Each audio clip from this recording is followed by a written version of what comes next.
Subject Robotics, Automation and 3D Modeling Practice. Practical number 8. એનો aim છે to study different types of actuators used in robotics and understand their working principle and applications. એક્ચ્યુએટરના પ્રકાર. એક્ચ્યુએટરના નીચે મુજબ આપણે વર્ગીકૃત કરી શકાય છે. પહેલું ઇલેક્ટ્રિકલ એક્ચ્યુએટર, બીજું ન્યુમેટિક એક્ચ્યુએટર, ત્રીજું હાઇડ્રોલિક એક્ચ્યુએટર. ઇલેક્ટ્રિકલ એક્ચ્યુએટર એમાં આવશે સર્વો મોટર.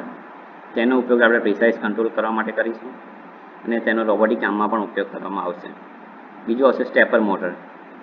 એ સ્ટેપર મોટરનો ઉપયોગ આપણે સ્ટેપ મૂવ કરવા માટે કરીશું. પછી એનું પોઝિશન સિસ્ટમમાં પણ ઉપયોગ કરવામાં આવશે. ન્યુમેટિક એક્ચ્યુએટર એનું કાર્ય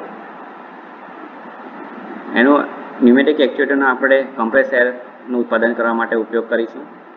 એના પ્રકાર single acting cylinder, double acting cylinder, hydraulic actuator. એનું કાર્ય આપણે ભણીશું કે use precise fluid to generate motion, એટલે કે મોશન જનરેટ કરવા માટે પ્રિસાઇઝ ફ્લુઇડનો આપણે ઉપયોગ કરીશું હાઇડ્રોલિક એક્ચ્યુએટરમાં. એના ફીચર્સ જોઈશું હવે. High force output, smooth operation અને suitable for heavy load. Working principle: actuator operate by converting electrical energy into mechanical energy.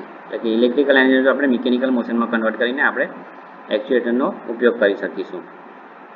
Air પ્રેશરને લિનિયર મોશનમાં કન્વર્ટ કરવામાં આવશે અને ફ્લુઇડ પ્રેશરને ફોર્સ એન્ડ મોશનમાં રૂપાંતરિત કરવામાં આવશે. એના ઉપયોગો ઇન્ડસ્ટ્રીયલ રોબોટમાં ઉપયોગ કરવામાં આવશે, સીએનસી મશીનમાં, ઓટોમેશન સિસ્ટમમાં, ઓટોમોટિવ સિસ્ટમમાં અને એરોસ્પેસ સિસ્ટમમાં ઉપયોગ કરવામાં આવશે. Thank you.